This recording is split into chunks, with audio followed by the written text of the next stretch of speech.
Upang subukan ang kanyang bagong kapangyarihan, nagtungo si Fang Yi sa likod ng bundok, isang lugar na madalas niyang gamitin sa pagsasanay. Pagdating niya, nagulat siya nang makitang nakaharang sa daan ang isang malaking karatula na nagbabala na ang bundok ay mapanganib at ipinagbabawal ang pagpasok. Nagtaka siya kung sino ang gumawa nito. Alam niyang walang mga halimaw sa lugar, at duda siyang matutunto ng militar ang kanyang lugar ng pagsasanay ng ganoon kabilis. Napagpasyahan niya na ang tanging grupo na nakakaalam ng kanyang mga gawi at gagawa sa kanya ng ganitong pabor ay ang Spiritual Energy Cultivation Association. Napagtanto niya na ibinigay sa kanya ng asosasyon ang lugar na ito bilang isang pribadong lugar ng pagsasanay, isang paraan upang makuha ang kanyang pabor.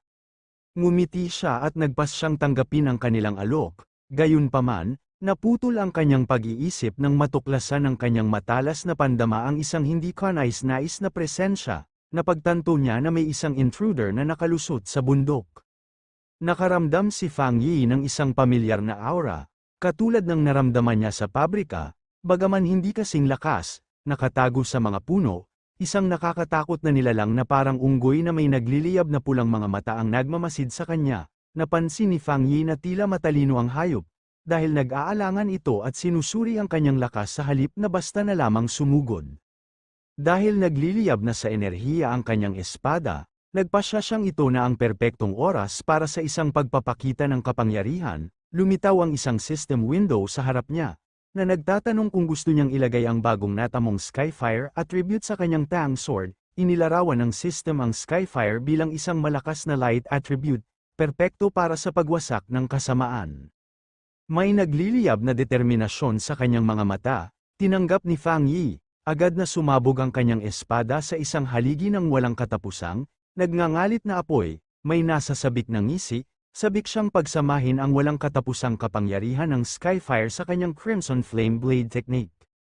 Nagpasya siyang ang mutant creature ang magiging unang test subject niya. Nagpakawala si Fang Yi ng isang malaking firestorm sa halimaw, nagulat ang nilalang, lumaki ang mga mata sa takot bago ito tuluyang matakpan ng bagyo ng apoy, na sumisigaw sa sakit. Nakatayo sa gitna ng apoy na nilikha niya, sinuri ni Fang Yi ang kanyang bagong kakayahan, napagtanto niya na ang enerhiya ng kanyang atake ay doble na ngayon, o kahit triple pa kaysa dati, at pinakamahalaga, hindi siya sinasaktan ng apoy, hinawakan niya ang talam ng kanyang espada, na natatakpan pa rin ng apoy, at napansin na malamig ito. Bigla, naramdaman niya na nakaligtas ang nilalang sa atake at sinusubukang tumakas, may determinadong tingin. Nagpasya siyang habulin ng intruder upang makita kung ano ang kaya nito. Samantala, malalim sa parehong kagubatan, isang batang babae na may kulot na pulang buhok ang nagla-livestream mula sa kanyang telepono, na nakakabit sa isang selfie stick. Sinabi niya sa kanyang mga manunood na hindi siya sinungaling, ngunit palagi siyang napakaswerte, at tila natatagpuan siya ng kamanghamanghang content. Nagdududa ang kanyang mga manunood, at hinamon siya ng isang commenter na patunayan ang kanyang swerte sa pamamagitan ng pagpunta sa Chingcheng University upang kunan ang mahiwagang Skyfire na pinag-uusapan ng lahat. Ang kanyang kumpiyansang broadcast ay biglang naputol nang magbago ang kanyang ekspresyon sa isa na purong pagkabigla. Ang nilalang na parang unggoy na nakatakas mula kay Fang Yi ay lumundag mula sa kakahuyan at marahas siyang inatake. Ang lakas ng atake ay nagpatalsik sa kanyang telepono, na nabasag ang screen nang tumama ito sa lupa, ngunit nagpatuloy ang livestream. Sa pamamagitan ng basag na screen, nakita ng kanyang mga manunood na idinidiin siya ng halimaw sa lupa, ngunit akala nila ay isang peking away lamang ito na may masamang special effects. Gayunpaman, ang streamer ay nasa tunay na panganib. Umiyak siya sa takot habang pinipigilan siya ng halimaw, na tinatakpan ng paa nito ang kanyang bibig.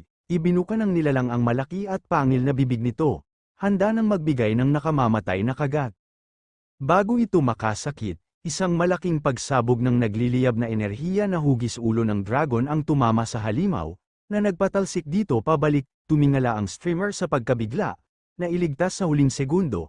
Namamangha na ngayon ang kanyang mga manunood, hindi sa pagiging totoo ng panganib, ngunit sa pinaniniwalaan nilang mga hindi kapani-paniwalang Fire Dragon special effects. Ang biglaan at dramatikong pagbabago ng mga pangyayari ay nagdulot ng pagtaas ng kanyang viewership sa mahigit 13,000 katao. Natatakot pa rin, tumingin ang streamer sa kanyang balikat, na nagtatanong kung sino yun. nagmadali siyang kunin ang kanyang telepono mula sa lupa. Tumayo siya at itinutok ang kamera sa pinagmulan ng atake. Nakatayo siya sa harap ng isang nagngangalit na apoy at sumigaw sa kanyang audience na nakunan niya ito sa film, na may isang taong nakatayo sa loob ng apoy. Nakunan ng kanyang kamera ang silweta ni Fang Yi na nakatayong ganap na hindi nasaktan sa loob ng apoy. Sa kanyang natakot at namamanghang isipan, napagpasyahan niya na nailigtas lamang siya ng isang tunay na immortal. Ang video ng pagliligtas ni Fang Yi sa live streamer na si Malala ay agad na nag-viral. Ito ay naging nangungunang trending topic online, na may mahigit 13.5 milyong views. Ang mga headline ay dramatiko, na tinatawag siyang isang misteryosong tao ng Skyfire, ang hari ng apoy, at isang immortal na bumaba sa lupa upang iligtas ang mundo. Sa isang opisina, nasasabik na tinawag siya ng kaibigan ni Qiu Qingli upang tingnan ang video sa screen ng kanyang computer. Tuwang-tuwa siya, na sinasabi kay Qiu Qingli na pinatutunayan nito na totoo ang mga makapangyarihang cultivator, at hindi peke ang Skyfire sa unibersidad.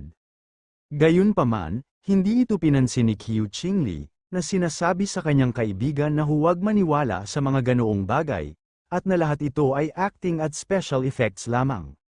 Ngunit habang tinitingnan niyang mabuti ang screen, ang kanyang nagdududang ekspresyon ay nagyelo sa isa na pagkabigla at pagkilala. Ang kanyang kaibigan, na hindi napansin ang kanyang reaksyon, ay nasasabik na tumuro sa screen, na matagumpay na sinasabi na tama siya, at nagkomento kung gaano kagwapo ang lalaki sa video, bago napansin ang natigil ang katahimikan ng kanyang kaibigan. Sa loob-loob niya, naguguluhan si Qiu Qingli. Desperado niyang sinasabi sa kanyang sarili na dapat peke ang video, at kamukha lamang ni Fang Yi ang figura. Ikinatwiran niya na kung siya talaga yon, nasunog na sana siya sa abo dahil sa matinding apoy. Ang kanyang pagtanggi ay nagbago sa takot habang isinasaalang-alang niya ang posibilidad na siya talaga yon. Nag-aalala siya na baka gamitin niya ang kanyang bagong kapangyarihan upang maghayganti sa kanya para sa kanilang paghihiwalay. Ngunit matigas niyang ipinasya na hindi niya kailanman yuyukuan ang kanyang ulo sa kanya. Anuman ang mangyari, sa ibang lugar, ipinakita ng pulang buhok na pinuno ng Pioneer Squad ni Lin Yi ang parehong video kay Yi sa kanyang telepono. Tinanong ng pinuno kung pamilyar ang lalaki, na nagmumungkahi na siya ang parehong tao na nagligtas sa kanila mula sa nakakatakot na baging, sumang-ayon si Yi na siya nga, at pagkatapos ay nagdagdag ng isang nakamamanghang impormasyon. Kamakailan lamang niyang nalaman na isang makapangyarihang master na nakalusot sa spirit creation realm ang nakatira sa kanyang kapitbahayan. Nagsimula siyang magtaka kung ang kanyang tahimik na pinsan at ang hindi kapani-paniwalang pioneer na ito ay maaaring iisang tao. Sa isa pang lokasyon, pinanood din ni Zhang Xiaoya at isang lalaking pioneer mula sa Lava Cave incident ang video. Nakilala ng lalaki ang fighting stance ni Fang Yi at itinuro kung gaano siya kalakas.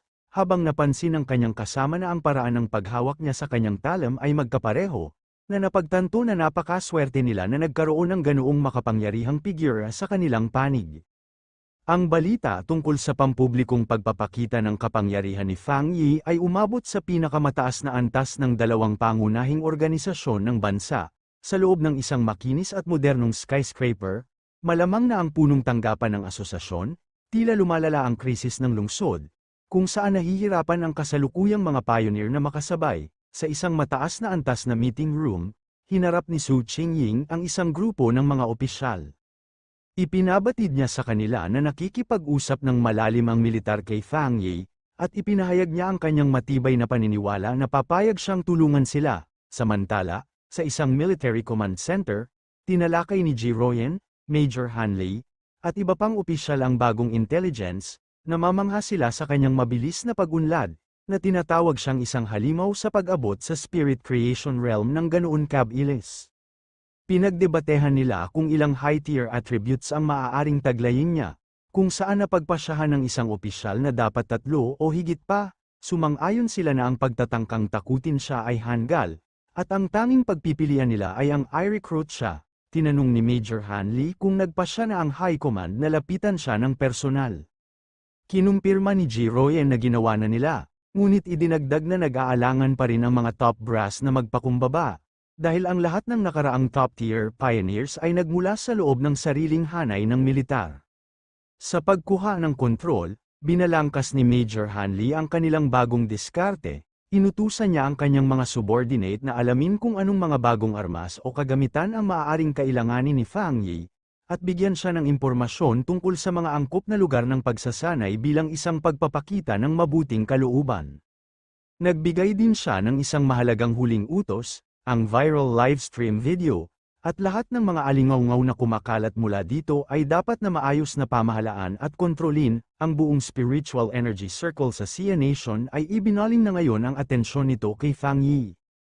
Parehong iniisip ni Su Qingying at Ji Royan ng kanyang kinabukasan, tila nag-aalala si Su Qingying tungkol sa napakalaking pressure na kinakaharap niya ngayon, habang si Ji Royan ay may bahagyang, kumpiyansang ngiti, parehong sabik na naghihintay ang mga babae, mga pinuno ng kani-kanilang grupo, upang makita kung ano ang susunod na gagawin ng pambihirang binata na ito. Sa isang tahimik na silid sa ospital, tumutunog ng tuloy-tuloy ang isang heart monitor, isang misteryosong babae na may mahabang kulay ube na buhok ang nakaupo sa tabi ng kama ng isang hindi nakikitang pasyente, na tinatawag niyang kanyang guro. Mahina siyang nagsalita, na sinasabi sa pasyente na tila nakahanap ng bagong pag-asa ang Sia Nation. Sa paglitaw ng isang taong kasing lakas ni Fang Yi, idinagdag niya, ang mga pagkakataong tuluyang magising ang kanyang guro ay naging mas mataas. Isang araw pagkatapos, sa apartment, nag-aalmusal si Fang Yi at iniisip ang mga pangyayari noong nakaraang araw. Inisip niya kung paano nag-viral ang balita tungkol sa kanyang labanan sa likod ng bundok, dahil lamang sa isang matapang na live streamer na nakalusot sa restricted area para sa views. Habang kumakain siya, napansin niya na ang video ay ganap na naalis na sa internet, at ang account ng live streamer ay naban, na tama niyang ipinapalagay na gawa ito ng militar o ng Spiritual Energy Association. Ang kanyang mga casual na pag-iisip ay biglang naputol nang mapagtanto niya na may mali. Ang kanyang pinsan, si Lin Yi, ay hindi umuwi noong nakaraang gabi at hindi siya pinadalhan ng anumang mensahe. Nakita niyang napakakakaiba nito, kahit na nasa isang misyon siya. Lumalaki ang pakiramdam ng pagkabalisa habang sinusubukan niyang tawagan siya. Ngunit dumiretso ang tawag sa isang out-of-service message. Ngayon ay talagang nag-aalala na alam niyang may mali at nagpas siyang kailangan niya siyang hanapin. Samantala, malalim sa isang madilim at maulap na kagubatan, nawawala at nakulong si Lin Yi at ang pulang buhok na pinuno ng kanyang Pioneer Squad. Tinanong ng pinuno si Yi kung may ideya siya kung gaano na sila katagal doon. Tinansya ni Yi na mga 10 oras na, ngunit hindi na niya masubaybayan. Ang pulang buhok na pinuno, na mukhang pagod at pasa-pasa, ay humingi ng paumanhin ng husto, na sinisisi ang kanyang sarili sa pagkaladkad kay Yi sa gulo na ito. Inamin niya na akala niya ay iniimbestigahan lamang nila ang isang kakaibang phenomenon. Habang nagsasalita siya, hinawakan niya ang kanyang tagiliran sa sakit. Sinabi ni Yi sa kanya na huwag nang humingi ng paumanhin, na iginigiit na ang kanyang sariling kakulangan ng lakas ang problema. Hinimok niya ang kanyang pinuno na manatiling alerto at iligtas ang kaunting enerhiya na natitira sa kanila. Habang sinusubukan niyang manatiling malakas, ang kanyang mga iniisip ay napunta sa napakalakas na master na nasaksihan niya, na nagnanais na magkaroon siya kahit isang maliit na bahagi ng kanyang kapangyarihan upang iligtas sila. Ang kanilang desperadong pag-uusap ay naputol nang lumitaw sa fog ang isang malaki at malilim na halimaw na may nagliliyab na pulang mga mata at isang nakakatakot at matinik na anyo sa mismong likuran nila.